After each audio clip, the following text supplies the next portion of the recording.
Well, ladies and gentlemen, welcome back to another episode of AutoCentral, South Africa's #1 motoring podcast. And my name is George Mienie, joined as usual by none other than Wandile Sishi. How's it, Wandi? Not too bad. In the house again. What are we talking about today? Whether Hamilton's going to win next week.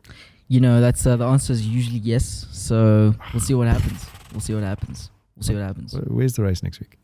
So I mean, it's Baku. At the time of recording this, is the next race. Yeah. So Baku. At the time of listening to this, Baku would be over. Yeah. Exactly. So Hamilton won. Well, you know what? We're going to leave that into this edit. Oh man! and let's see. And then I'm going to play it over and over. And Hamilton won. Hamilton lost. Hamilton won. Hamilton lost. It'll be your ringtone. I wouldn't be surprised. Yeah. Oh, that's a good idea. I like that idea. Anyway, but that's not why we're here. We're not here to talk about Hamilton and his losing streak. We're here to talk about the episode on selling your car. And today we'll unpack ways to increase the value of your car before selling, which is quite an important thing in your life of car owning. And then next we'll be reviewing the all-new 2021 Hyundai i20, which is right here next to us. Can almost reach out and touch it. And lastly, we'll be answering your motoring related questions from our Ask AutoTrader platform. So getting right into it, Wandi, where can listeners find the show? So as always, you can always find the show at 9 a.m. every single Monday on cliffcentral.com. Be first to hear it. That's just for the audio though. But if you want to see the car that we're reviewing as well as some of the other exclusive content that we have on the show, why not just hop on over to the AutoTrader SA YouTube channel, and then you can see the stream, which is simulcast as well, so at your convenience. And then lastly, if you want to catch the show at your convenience at a different time that's not live, you can also find us on Spotify, iTunes, basically any sort of streaming service with podcasts. You'll find us there. Lovely. Okay, so go and subscribe, smash the like button. Give us your comments, more importantly, because we want to know what you want us to talk about. That is the most important thing, is what do you want our shows to be about? And we've had a couple of suggestions. And this week's is about how to get the best price from your car when you finally decide to sell it. We'll reveal all those secrets. So before buying a car, you're likely to have to sell another one. Yeah. You've got an outgoing car and you've got an incoming car. Unless you're a new buyer, not a new car buyer, but unless you're new in the market. But this is important to those people as well, right? Because eventually they'll have to sell it. Yeah. Exactly. So exactly right. So you can increase the value of your car quite easily with a couple of tips and tricks. And we're going to reveal those to you in a few minutes. And fortunately, Wandi and I work for AutoTrader, South Africa's #1 motoring marketplace. And we think that we know one or two things about how to do this. So keep listening and increase the value of your car when you sell it. So here's 10 tips. So Wandi, what's your opinion? What are the best ways to keep your value of your car up? So, well, I think there's two things to consider, right? So there's things that you can do during ownership of the vehicle, and there's things that you can do just before you sell. But the thing that's going to really, really kind of save you the most money is just maintenance. Keep that maintenance up and just make sure that you're up to date with your services, because that's going to impact how the car drives in the future for the next owner, and potentially, save you lots and lots of money. But something that I want to unpack a little bit is, what's the difference between retail and market price? Like, what should a person, when somebody says the retail price versus the market price, what are they actually talking about? Well, it's a good question, because there's a couple of values on a car. Yeah. The top end most value is the retail value. Okay. What in the open market will another consumer be prepared to pay for it? Okay. Now, can everybody please just forget about this little thing called the book? The book value. The book value? Yeah. That is long gone. Prices of cars change literally on a daily, weekly basis. And the reason is because of the internet. The internet has caused the disruption of car prices. Well, it's caused the transparency of car prices. And that in that transparency of car prices becoming transparent. Just go into AutoTrader and you'll see all the car prices yourself. Yeah. It's in a form that I call dumb data. It's kind of compared to market rates, and that's real-time value of the markets, I guess. Exactly. And that's kind of the big difference. That's the big difference. So therefore, the retail price of a car changes depending on demand and supply. Okay. So the value, essentially the value or the price that you're going to get is going to be based on the market. Today. Yes. Okay. So just because you get a value on a car this week doesn't mean that that car's worth that amount of money next week or the week after or next month. The value of the car might actually go up. There's a couple of examples of that. I mean, back in the day before the internet, the C200 compressor, I remember you C180 compressor, yes, you could actually sell that car more secondhand than you could buy it new. Wow, that's incredible. Yeah, and that's just because the demand was through the sky. You couldn't get your hands on those cars, and in many instances there are other examples. The most recent example I can remember is the Hyundai Tucson. Yeah. Actually, we crossed the cusp of, I think it was 2017 going into 2018, and I was monitoring this car, and the value of the 1 or 2 year old Hyundai Tucson went up in value in the January versus where it was at the end of October, November. It's not just the Ferraris of the world. It's basically any car that there's an increase in demand. Exactly. So now, so that's retail value. So retail value changes it changes with demand and supply in the market, and those demand and supply numbers are transparent. Everybody can see them. There's no such thing as this secret little, hidden book by all the dealer principles. No such thing anymore. Everybody can see everything. It's transparent. That's retail value, what you can get. Now, if you go and trade your car in, okay, so if you think about it this way, retail value, it's going to take you the longest to sell it for maximum price. Okay. So if you think about it in terms of time to sell, if you want the highest price, it's going to take you longer to sell, right? Retail value. Then you can go and trade it in. You can go get somebody to buy it. Right now. Now, you're going to get the money quicker, but you're not going to get as much because the person that's going to buy it is more than likely going to want to sell it again for a profit. Yeah. AKA car dealer. Yeah. Right? So that's the trade price. What is the trade going to give you for the car? And again, trade prices today are also not based on book. This book value concept. This book concept has to go because it doesn't really exist. It's a myth. Yeah. It's become a myth.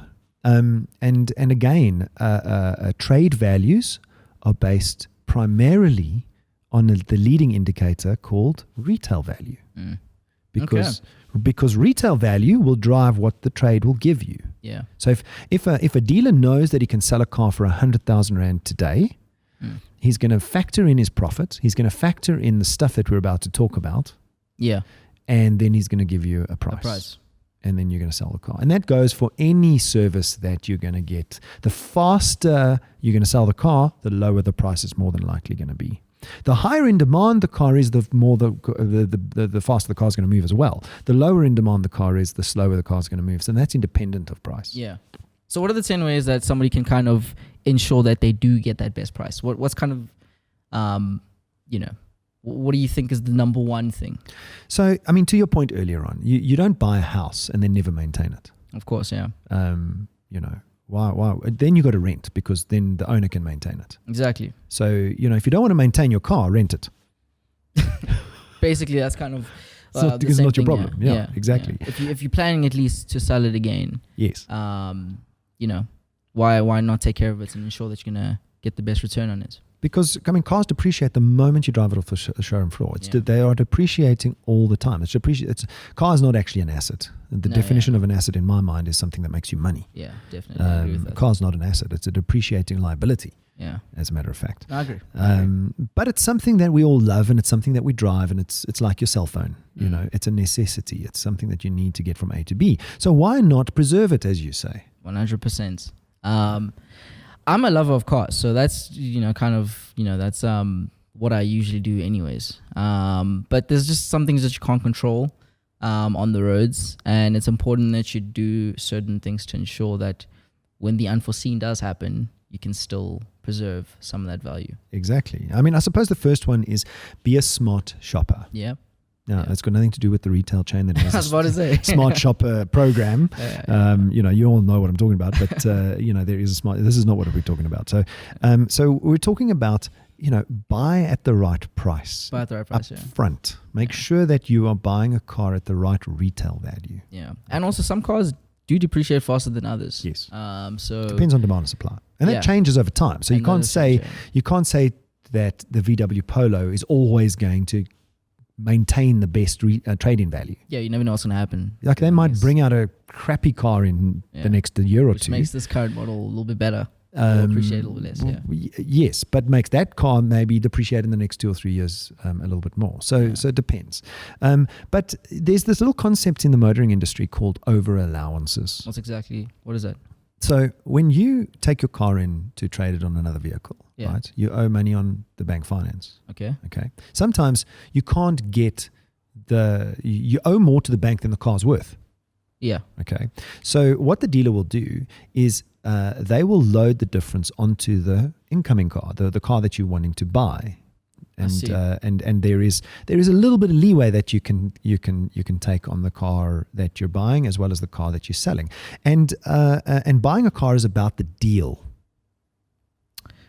Can you elaborate on that? What do you mean it's about the deal? About the literally the interaction that you're having with. It's about the deal in the car that you're selling to the dealer. It's about the deal in the car that you're buying from the dealer. Just the circumstance of the deposit you make and the finance you get. So that's the deal. Yeah. And based on that deal, the dealer can maneuver things a little bit to get you out of the old car that you're in and into the new car that you want to go. Now, obviously, there's a limit to that because the bank's not going to finance just anything and everything at any value. Of course. So over allowance is where you owe too much on the car. Let's say you owe 10 grand more than the car's worth. Yeah. Okay. Then they might finance the new car that you're buying at 10 grand more.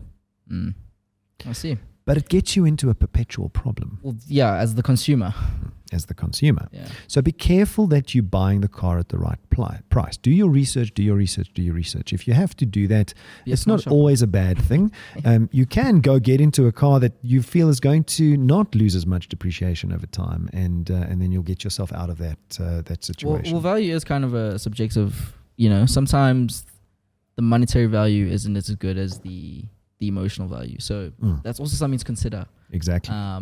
But this is specifically from a monetary point of view. Yes, buy at the right price. Yeah. Just because the car is listed at a particular price doesn't mean you mustn't do your homework. Do your homework. I suppose the other thing is, which is quite interesting, is while you're driving the car, be careful where you park. I actually read a funny stat that said that most car accidents actually happen in parking lots. I wouldn't be surprised. In my Jaguar I-Pace, I have to now drive slower in parking lots. Just because of the torque of the vehicle. People don't hear me coming. Oh yeah, that's true.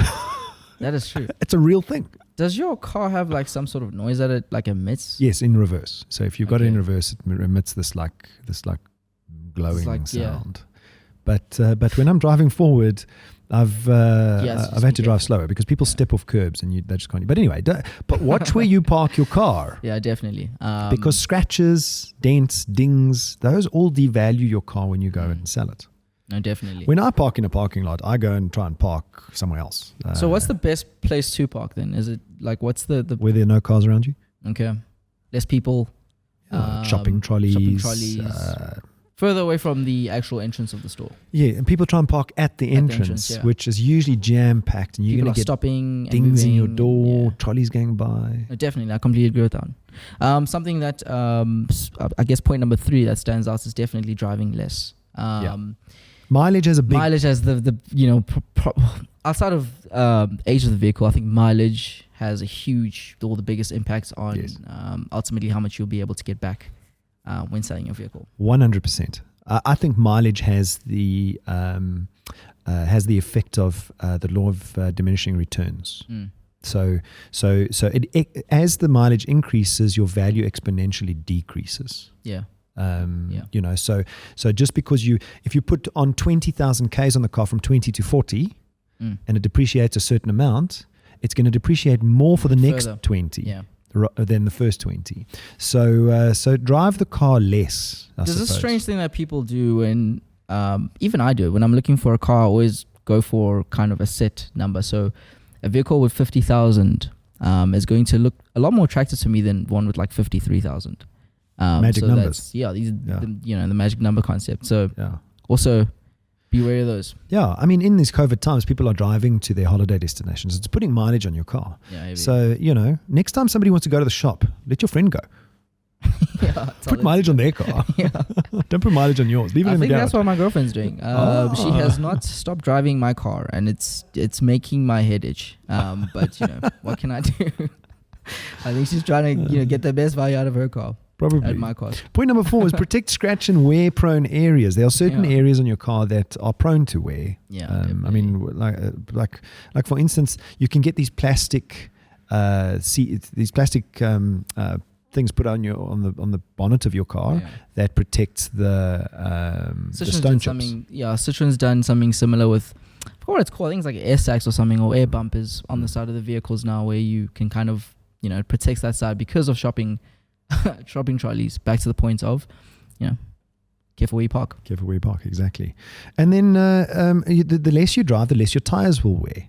Yeah. Don't sell your car with under 50% of the tires to a dealer, because he's going to factor in the cost of a full set of tires off the trade-in. Exactly. So just get a new set when you're going to go buy your car. It doesn't have to be the best kind of tires. It doesn't have to be don't buy crappy tires either, because it's dangerous. Of course, but make sure that you just change them, because it is going to save you quite a bit. In the long run. And then wash your car regularly. You have no idea how many people just I'm sure that some cars are slower because the wind resistance is more, because there's so much dirt on the bloody thing. Yeah, I know. That's a big one. That's definitely a big one. Also, nobody wants to buy a dirty car. So, but it's not even about when you sell it, I don't think. I think it's also about the more dirt accumulates in between the badges and in between the little crevices. Sticking. They end up staying there. Yeah. Stains the paint. Stains the paint. Yeah. Get bird crap off your car quickly. Oil spray the undercarriage. I was interested in this one because I don't know how in the world of EVs this is going to help, but you can get this like, I suppose it's like a it's kind of like a wax. Like a wax underneath your car to stop the rust. Slow rust, slow the rust down. In the world where most people don't have an EV, that's definitely something to consider. I've never been in a situation where I've actually looked underneath the car when I was buying one, but I'm sure a dealership will definitely do so. So that little bit of extra work can go a long way. Scratch and dents. Don't fix them when you're going to sell the car. Fix them every month. Fix them every quarter. Yeah. Because a little dent or a little scratch or a little stone chip is going to start to rust. 1,000 rand can go a long way at a panel beater. It's that 1,000 rand may just save you lots and lots in the long run. Yes. So don't eat inside your car. I don't know about this one. This one I may have to protest. I sometimes when you have to eat, you gotta eat. But no, fair enough. But you might just drop some tomato sauce on the seat, and it's a cloth seat, and then you'll get a stain that's there forever. Yeah, I agree. I agree with that. So try not to eat inside your car. If you are going to use cups and use proper cups that aren't going to spill, or just deal with the mess immediately as well. I learned a big lesson with coffee in my EV. Yeah. When I left the dealership, I had a takeaway coffee, and the torque of that car makes the coffee climb out of the cup. Yeah. Don't do it. Don't drink coffee. And then you said this one right at the beginning, and that is keep maintenance records. Yeah, 100%. Maintenance. Keep the records as well. Yeah. Make sure that you keep some sort of backup safety as well, because it does happen that sometimes you lose some of those. Well, in today's digital age, I suppose if you're doing it at a franchise dealership, it's going to be digitally on record. Yeah. But yes, keep it anyway, because you never know. Servers may be hacked. So what's the best way that you can get the best value today if you were considering selling your car? Well, there's a couple of ways on AutoTrader. The first way is the Sell It For Me service. Or second way, which is we help you sell your car, and the second way is Sell It Yourself, which is you put up an ad on AutoTrader and you sell the car yourself. You do all the paperwork, you do everything yourself. And then the third way is to sell it to a dealer. Go to your local dealer. I promise you they're going to give you the best price if you go to a reputable dealer. But that's all we have time for. And next we've got to review this Hyundai Crimson i20 Crimson 2021 model, not 2020 model, 2021 Hyundai i20. And we're going to get Lawrence Minnie into the studio to do this one for us. See you in a bit. All right, welcome back, ladies and gentlemen. And suddenly, out of nowhere, appears Lawrence Minnie. No relation, but part of the AutoTrader family, the third musketeer. I thought it was part of the furniture. Well, you are fast becoming part of the furniture. So welcome to the show, Lawrence. And you're here today with the Hyundai 2021 Hyundai i20. Too many 20s in that sentence. Yeah. Beautiful colored car. Yeah. I must say, it's different. Yeah. It's like a crimson red. Is that what it's called? I actually haven't checked what the official paint code color is, but take your pick. It's red. It's actually bi-color, so it's red and black. So the roof is black. Yes, I see. I see that, So floating roof. I mean, that used to be a thing back in the 1980s. I think it's still a thing. Two-tone car. There are so the many carbon fiber roofs. Yeah, there are so many of these. Let's call them C-segment crossovers, sedans, hatches, that all have this design aesthetic. The black. I suppose it's easier to build the car this way because the roof's all the same. Yeah. Is it safer though? Like, is it safer, especially if you have the color change? No, not the color change. Specifically when you have like a panoramic roof. Is it? You know? I thought it was a Hamilton question. Well, it's not panoramic. It's a steel roof. It's really just for aesthetics. Just aesthetic. Yeah, it's just aesthetics. And actually, nice. I think it would make the car hotter in summer. What, the black? Yeah, you're right. Bakes the roof. Bakes the roof. That's a good point, actually. But I think a good-looking car. I mean, it's well finished off, in my opinion, with the black trim at the bottom. You know, black wheels. Big it's got grille. Nice rims. So essentially, this is a whole new car. So the Hyundai i20, this is now third generation.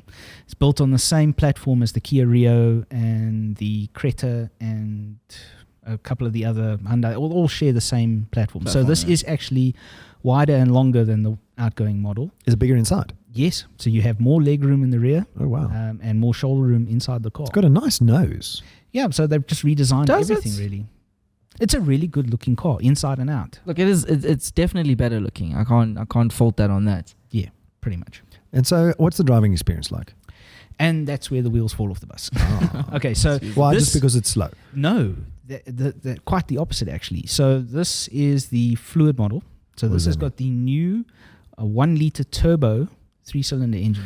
Okay, so on our transition to EVs, the engines are getting smaller. Yes, and what they've done is they've turbocharged this thing, and so if I cast my mind back, my grandmother, many moons ago, had a Daihatsu Charade 1100.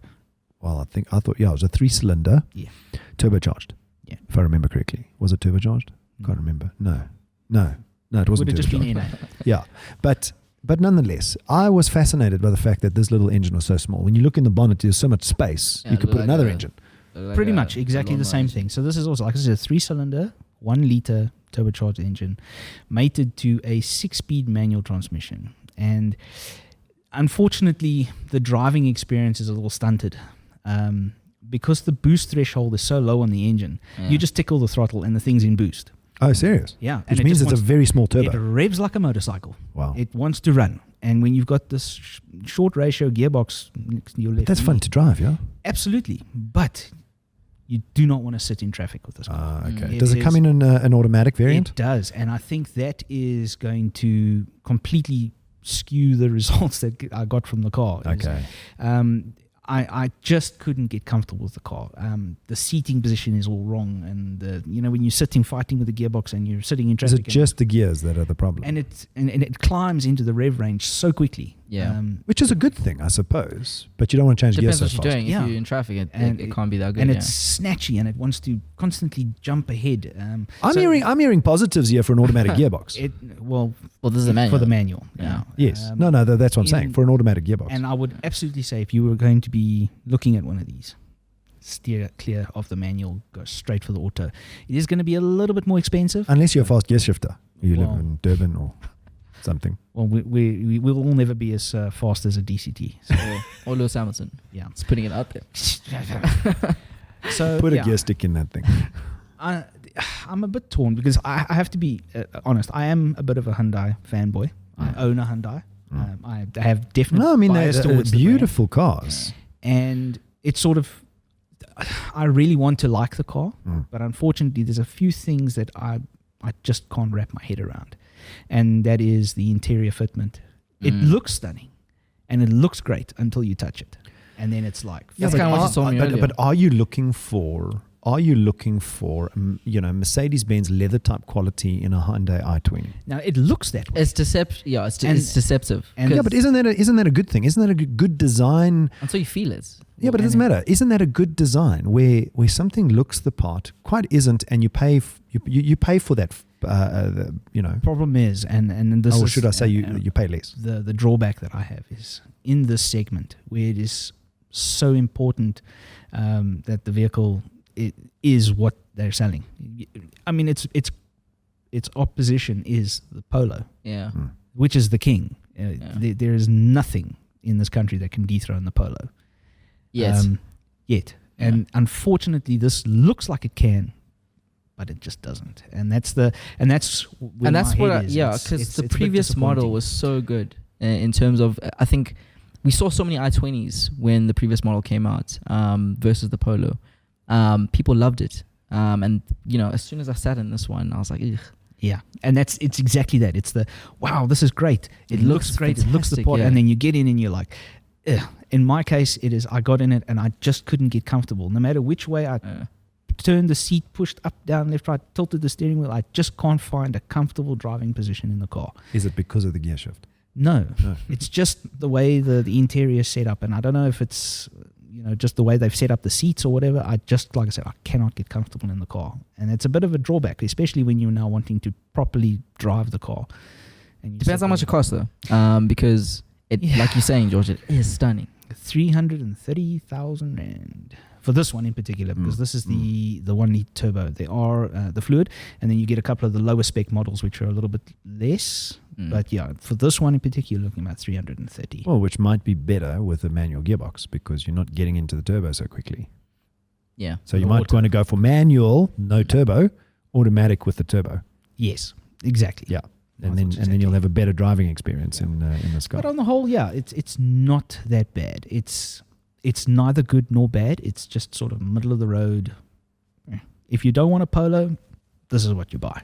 You're a Polo fanboy. I was about to ask that actually. So if you were in the market for a new hatchback, because I would definitely consider this one, honestly. If you don't want to be like driving. everybody else that drives a Polo, buy one of these, because it's middle of the road. It's exactly what you realize what you just said. There's Polo drivers and then there's everyone else. Yeah. Well, that's our data on site shows exactly that. Yes. Well, come on. What are you going to give this car out of 10, Lawrence? It's not in the top half, but it's definitely not in the bottom half. So I'm going to give it a solid 6. Because it does a lot of stuff right, but it also does quite a few things that could be better. Okay. So it's going to get a solid 6. No, now when you did that, it moved. But it's fine. I found it again. All right, so solid 6. Mercedes-Benz GLE 63 got a 6. Very few, except for the BMW 2 Series Grand Coupe, which... the Corsa got the Corsa... The new Corsa got a 6.5. Yeah. Yes. Now I was on the way in this morning with the car, and I'm sitting there and I'm like, it's not a 7, but it's also not a 4. It's not a 5 because that's just meh. It's a 6.5. Okay. All right. So it's in the league of the Opel Corsa in terms of Martin's review of the Opel Corsa 1.2 Turbo Elegance, which is kind of like a similar very very similar engine. Yes. Yeah. And Martin's tall. I wonder if he fitted. Well, he was sitting in the back seat, driving. Yeah. Well, thank you. That was, ladies and gentlemen, Lawrence Minnie in the review of the Hyundai i20 2021 model. Too many 20s in that sentence, but anyway, it is what it is. If you want to go and read some more reviews, Lawrence and the rest of our expert journalists have hundreds of them up on autotrader.co.za, and you just go to the news and reviews section and you can go and watch videos, read articles before you buy your next car, and this one will be no different. So thank you very much, Lawrence, and see you on the flip side. Thanks, gents. All right, welcome back, ladies and gentlemen. And Wendy, what did you think? I think it's fair. It's fair. Definitely, if I wasn't going to buy a Polo, this is exactly what I would consider. I've always liked the Hyundai, Me too. particularly in the Hyundai Tucson, the what is that, NE or NU version? Yeah, like the i30N and the Tucson N. Yeah, the Tucson yeah. N. Yeah, the Hyundai. I love the aesthetics of that car. Yeah, it's mean. And after the show, I want to go and climb inside here and see. Yeah, whether there's definitely. I think it's worth it. Merit in my personal opinion in in the interior of the car, because if you're definitely in the market for something of the sorts, I think it's definitely worth a consideration. yeah, I mean, I like it. It looks in my opinion, out from the outside, looks much better than the outgoing model. I drove the outgoing model and I really enjoyed it. So I've never driven this one. This one looks a bit rounder, a bit more aerodynamic. That's kind of everything now. Exactly. All right. Well, that is the Hyundai i20 2021 model. So let's get into Ask AutoTrader, and everyday people send AutoTrader motoring related questions on all things car buying and selling. And Wandile and I will attempt to answer some of your burning questions. What's the first question there, Wandile? Very interesting question. The first one comes from Drickus, who's asked, what vehicles are able to fit 3 child seats in the back row? So just a little bit extra information. Car seats are pretty wide. And Drickus is just having a tough time finding a vehicle that's going to fit all 3 of them at the same time. Well, Drickus, I'm afraid you're out of luck here with the majority of vehicles, because the majority of vehicles you can only put a car seat on the 2 sides, behind the driver and behind the passenger seat. The middle seat or middle part of the back seat does not have, in most instances, ISOFIXes, because that's what you'd be looking for, is an ISOFIX. I suppose you could use the seat belts on either side, but again, the middle seat is not designed for that. Because some baby seats don't have ISOFIXes. You actually use the seat belt to secure the car seat.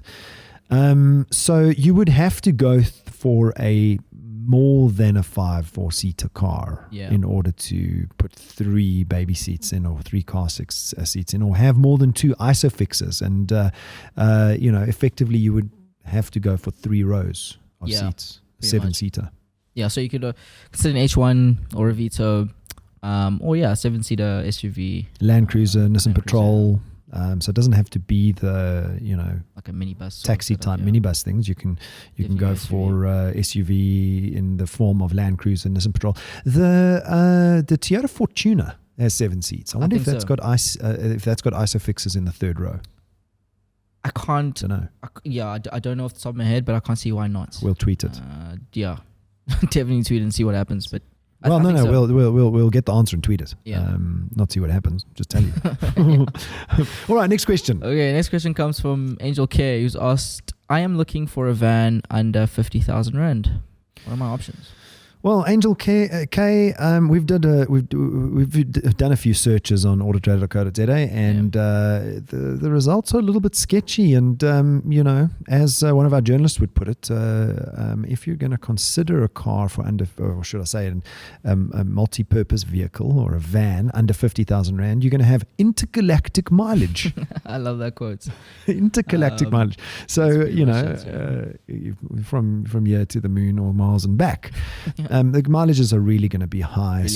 Try and expand your search to MPVs, multi-purpose vehicles, or even panel vans. Or just save a little bit longer and get something that's a little bit, a little bit newer. Exactly. Essentially a little bit safer. Next question. Next question comes from Camster, which is the last question. What are the costs associated with the Sell It For Me service? Good question. So we're talking about selling your car a little bit earlier on, and we have 3 services. The first service is Sell It Yourself. Yeah. Okay, where you do all the paperwork, you meet the buyer, you do all the vetting, everything. You just place your ad on AutoTrader.co.za. Just get the audience essentially, which is slightly north of 500 Rand, and you deal with the whole selling process. And then the Sell It For Me service, the one that you're referring to, is where we hold your hand. AutoTrader holds your hand through the process. We vet the buyers for you. We put the pictures up for you. We help you with the offer to purchase. We help you with the paperwork, and we literally help you hold your hand through the whole process. And it costs 1,250 Rand for the Sell It For Me service light, and 1,499 Rand for the Sell It For Me service premium. Sounds good. And that's all I have for you. We'll see what happens next week. Yes. Yeah. Well, good luck to Hamilton. That's all we have time for, ladies and gentlemen. That's been me, George Mienie, and our co-host, Wandile Sishi. See you next time. Sounds good.